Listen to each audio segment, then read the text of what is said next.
So there was a LeBron, he wants a max deal, 3 more years, big salary, and that became a news story over the course of the week. And it seems like it's going to happen. There was a picture of him with Jeannie Buss. I just want to talk this out, whether it makes sense if you're the Lakers to pay LeBron 3 years, basically a max deal. Are you doing that because he's a star, because you value him as a Laker? Are you doing it because you actually think this is a way to win another title? What are the motivations? I mean, obviously you're going to talk yourself into, if we have him and Davis and we can fit some other and make one more trade and we have 3 first-round picks to trade. I'm going to go through some of the evidence in a second that might be a mistake, but what is the goal of one more max for him if you're the Lakers, in your opinion? I've said this before, but I imagine it's close to their rationale with the Kobe deal when he had the torn Achilles. They gave him the 2-year extension. They didn't want him to become a free agent. That extension was $48.5 million over the next 2. It was an absurd number. Now, technically, it was a bit of a pay cut, but the reason it was absurd is they're like, wait, what are you doing? And their talking point, which again, I think I just talked about this last week, was we want stars to know they're taken care of with the Los Angeles Lakers. Like, it was a very bus-driven thing. And that was their whole point. And that the other stars will know that if you come here, we'll take care of you. So I guess we're going to put that thing to the test 10 years later. Because that deal doesn't make any sense. You can be the biggest LeBron fan in the world. It doesn't make any sense. I do wonder if there's a bit of the Boris leaking the number thing where Boris is like, hey, Bryce Harper is going to be a $500 million player. And then you get him for $330 million. You're like, man, what a steal. We lucked out. So it'd be smarter, Rich Paul or LeBron, to be like, yeah, we're looking for 160. That's what we're looking for. Well, that could be what you're looking for, but the Lakers would be like, who are we bidding against? Like, you sign with Utah, you can sign with Detroit this year. Like, are you going to go to any of those teams with cap space? You're not going to go to any of those places. You clearly love LA, and what LA and retiring a Laker will mean to you to continue to be out here, which is a real thing. And yeah, sure, you could leave and then always come back, and then we rekindle this whole thing. But as great as he is and as far as he's gone beyond what we could ever expect for somebody his age, that contract makes absolutely no sense. So I don't even know if I believe that like 160 is actually in play or if it just got Borised out. So I'm glad you brought up the Kobe thing, because his rationale at the time for doing that, which killed their cap and made it basically impossible for them to win a title, was he was like, why should I take a pay cut? I've been selling out this building for most of the century and I'm going to make as much money as I can make. And it's up to them to put a good team around me. It's not my job. That's their job. My job is to get paid the most and to do really well. I guess the difference in this case with LeBron is if he wants to win another title and he takes like $50 million a year when Davis is making $50 million a year, it basically means they're not going to win another title and he's going to be stuck at 5 or 4. And that's it. Like, here's some numbers. This season and the last 2, what do you think their record is when LeBron plays? This season and the last 2. Would you say 500, way over 500, below 500? I would say it's right around 500. 85 and 82. His on-off net this year, 47th out of 93 for anyone playing over 30 plus minutes a game. They're plus 2.2 when he plays. Their best lineup with him is LeBron, AD, Reeves, D'Lo, and Rui, plus 3.5. LeBron, AD, Reeves, D'Lo, Prince, minus 4.7. The big question for me that I would be trying to figure out. That might be a Prince thing. Yeah, it might be a Prince thing. Although he's been better the last couple. The big question for me is, so if LeBron wants this contract again, and I have him and AD because they just signed him to an extension. So those are my 2 expensive guys. I'm paying $100 million plus a year for those guys with salary cap, second apron, all this stuff. Do I actually have a chance to contend for the title if those are my 2 best guys? Last year, you would have said yes. This year, so their offensive rating this year is 17th in the league. Last year, 19th. Year before, 22nd. Year before, 24th. 2020, 11th. They've been a below the curve offense with LeBron and with Davis for an entire presidential term now. And I was looking back at some of the, like Kobe's last 2 Laker years after the Achilles. 24th in offense, 29th in offense. MJ's his 2 Wizards years, they were 15th and 17th in offense. This is offensive rating. Kobe in 2012-13, his last 2 really good Laker years, he was 10th and 8th. So the question for me, Russillo, is if you're giving LeBron this contract, you're basically saying he's Tom Brady. The age, none of this applies. He's superhuman. He's going to keep going into his mid-40s. The difference, Brady, when he was on the Pats, 2016, second in DVOA offense, 2017, first, 2018, fifth, 2019, last Pats year, 11th, 2020 on Tampa, third, 2021, first, 2022, 18th, his first bad year. Brady was always impacting his offense as a top 5 offense, really all the way through until he hit 45 years old. And you can't say the same about LeBron. So the question is why? Because his stats are still the same. The eye test, he still looks good. Why? So it's everyone else's fault? But who are you trying to get if I'm already paying $110 million to 2 guys? Who do they expect to get as role guys? Because D'Lo's a pretty good player, right? He's a good offensive player, I think, for that position for making $17 million a year. Reeves is a pretty good offensive player. Rui is a pretty good 6'10", 3-point guy who can guard people. Like, their team's not that bad, and they're a 500 team. Well, they've been better lately, so maybe there's that. This stretch where they don't leave California, where they're playing teams all above 500, was kind of like, well, what's going to happen here? But there was always a break in between the games, so like you kind of felt like coming out of this, there's reasons why it should be a challenge. There's reasons why it isn't, but they've been better. Look, like, would you agree with me? Where they've been beating better teams? I mean, the D'Angelo Russell part of this is remarkable because he's somebody who went from, hey, remember when he got his contract last year and it was 17.3, but then there was a player option on the with next the big part trade, of this. flashing trade sign next to it. Because we figured, hey, if we trade you, this will give you the protection because it felt like even that number was really high.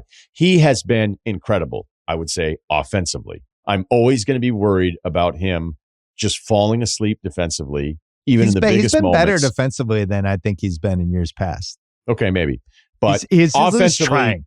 Offensively, what he's done, what he did the other night against Milwaukee, I mean, it's just all-time stuff. So the funny part is when you heard about D'Angelo Russell's name mentioned in trade conversation, which it certainly was. I mean, they would have traded him if they got something back they liked. The other team's hang-up was like, well, he's going to pick up his $18.7 million player option, and we don't want to trade for him. Like, Minnesota couldn't wait to get him out of there. It doesn't seem like he lasts anywhere very long. So maybe it's all new and it's all better after these 2 months. I obviously don't believe that. But I'm not going to say that he hasn't been great when he's been great. But the fucked up part of it is now he actually might opt out of this thing. Right. Because another team with all of this cap to trade space. him for two months. Yeah, maybe. Or likely he's going to opt out because he knows what's out there, not because of his feelings being hurt, despite what he had said recently about it being public humiliation for it all. Your greater point is the right point, though. What are you actually signing up for if you're just running it back one more time? Because you're not going to have a ton of freedom. And Kobe, it was weird going back to those Kobe years because if you look at the stats, they're terrible. He just took a ton of shots. He was below 30% from 3. The last year, he wasn't passing it to anybody. And it was just kind of a big farewell. And I think there were Laker fans that care more about Kobe than they ever cared about the Lakers. So I think everybody was kind of cool with it out here. Yeah, it was like last chance to see Kobe. Yeah. He's going to put up shots. We don't care if we win. Good for you. But you remember one of the talking points in the media to that is that because Kobe, right? Because it's Kobe. It's like he's not going to settle for anything less than a championship. It's like, I think he actually took the most money he could, knowing that it's going to be really hard. And I'm not saying anybody should be taking pay cuts. Kobe was here. like, I won 5, I'm good.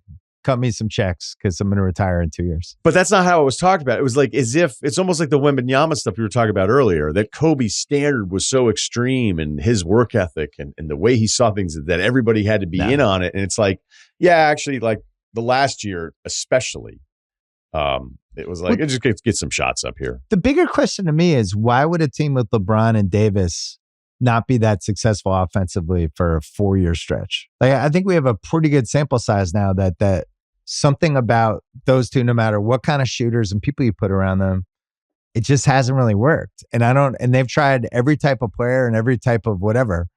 It would seem like, I don't think it's been every type of player. I think it's a lot of different looks with limited options because... What type of player haven't they had? They've had like the Schroeder type. They've had the Caruso type. They've had the Rui type. They've had the Prince type. The really good type, maybe? But that's the thing. Those are nice players. But if you're paying $110 million a year to 2 guys, you're done gonna have now. trouble. Yeah, you're done And now. Right. They gave away all their draft picks for Davis. Yeah, but they're going to get him back. Like, that was the whole point of not making a trade now, is that maybe that guy's coming with those 3 picks, and they go, okay, we were able to move salary but there was here. so there was Trae Young buzz with them, right? Does Trae Young change this destiny if it's Trae Young, LeBron, and Davis? And do you think Trae Young and LeBron would be a good combo? Because I don't. I think Trae Young would drive LeBron crazy. Peak LeBron, which let's just say it's like most of the years. Yeah. No. I wonder if he'd be like, hey, I'm good with this. Like, you can take a bunch of shots here in the regular season. I'm not going to care about the scoring numbers for me. And then at least we have another person that, obviously everybody knows how I feel about Trae, but like, come playoff time, I know that guy's ready to go.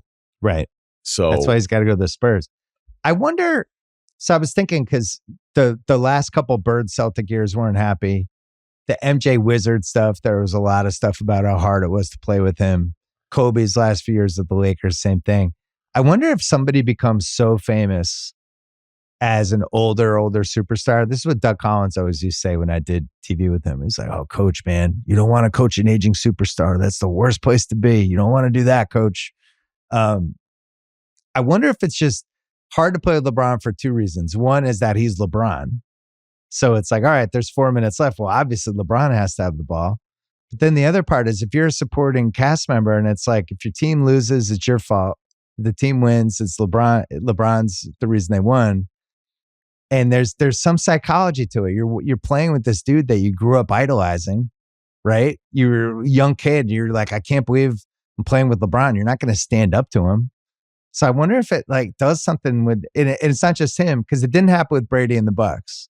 But football is also different. You need each other. You have to rely. There's really you're also no in and out. It's like a corporate desk job. And defense. Yeah. So I just wonder, like, I don't know what type of team you would put around LeBron and Davis, I guess is my point. Like, wait, are you suggesting that the offensive numbers are just like, even though, because I've talked about this too, is like, you didn't even have LeBron miss time this year, like you normally would. All right. You had AD, for all the talk about like who they were or weren't last season, like AD figuring it out and closing strong was the reason they're even competitive with Denver. That's it. Okay. Yeah. Like, the Rui trade was nice, and Reeves development's, nice part of it. Davis was awesome in the playoffs. Yeah. And especially when you get to go up against Golden State, you're like, oh, wait, this is the whole reason we spent so much time talking about this guy. Because for a while there, at least like when I would listen to local radio on Lakers stuff, it's like, what can you get for Anthony Davis? It's like, well, if you're thinking about trading him, then that means the market couldn't be that great, because the guy just couldn't seem like he could stay healthy. And part of me wonders if you play enough games where you are getting beat up physically, that you're not as likely to get injured, because you're used to taking all of these bumps. Where on the fall ranking of guys going down, I used to be worried about Anthony Davis all the time. Like, he got elbowed like crazy the other night against Giannis on that drive. And look, he looked legitimately hurt and was obviously limited afterwards. Last year, I'd figure, okay, what does that mean? Is he going to be out for 3 weeks? You spent more time analyzing him probably than any. I've defended him so much, so much. Maybe it's the Cowherd dinners, or maybe when I've gone on where he tried to call him Rasheed Wallace. And I was like, I think he has the 3rd highest PER in playoff history. So I don't think that that's true. I think that Portland-New Orleans series when he was still with the Pelicans and what he did against Trailblazers and that, like, in the hope of like, could this guy be the best player in the NBA? There's still that Memphis regular season game that I was just so excited about. I've always loved him, but now I'm a little disappointed that there's a limited version of him, but whatever it is, it's still really awesome. And I don't have a good answer for what I think is a really insightful point by you of like, wait, if you're getting this piece of the pie, which is checking the box with AD, and you're getting the back of the baseball card numbers with LeBron that are here, and you feel good about Reeves, the Rui thing works. Granted, they need Vando back. Russell outkicked his coverage. Russell has been on fire for 2 months here. Almost 3. We're heading toward the other problem. I didn't mention this. So one of the things you could say is what LeBron should do is just take a minimum deal and they could spend that money on other players. They're at 141 next year. And that's assuming LeBron takes the player option. I think I have that right. So they got Davis at 43. They have Rui at 17, Reeves at 12, so that's 72. Vincent and Vanderbilt, that's 21 each. So now they're at 93. Like, There's really no scenario where it could be like, oh, I'll create cap space for us by doing this because it's just you can't do it. So I don't know. They're kind of right. stuck with where they are, right? But on the other hand, you have LeBron James and you have one of the most famous basketball players of all time. And it's like, we won the title in 2020. We're good. We're going to ride this out. We have the chance because we've done it before. Who knows? We might strike oil with a couple of these role players. It's still LeBron James. Maybe we could do it. But I just think the data doesn't back it up. I wouldn't do it. I don't care. I would just go and like, you could think, oh, well, you don't own the team or the Laker thing and all that stuff. There's no way I'm going like, hey, this is good. I also think that this price is floated out as a negotiation and that he wouldn't end up making $60 million a year at age 42. But we would have said that with Kobe 10 years ago. We would have said, oh, there's no way they're going to pay him 40. And they did. I think Jeannie's she's like weirdly loyal with this stuff. Yeah, but Kobe was like 36 and 37, but granted, it was coming off the Achilles. Yeah, so maybe you're right. Maybe you're right. But like the other point of this too, I looked at these numbers. Do you know where the Lakers are on defense since January 1st? What is it? 25th. Oof. Yeah, I mean, I'm on record. I don't love the LeBron, Rui, Davis, all three of them at the same time as a possible closing lineup because I just think there's certain wings that's like they just can't guard wings with that. You saw it with the Boston, the Christmas game, Tatum and Brown. They had no chance against those guys.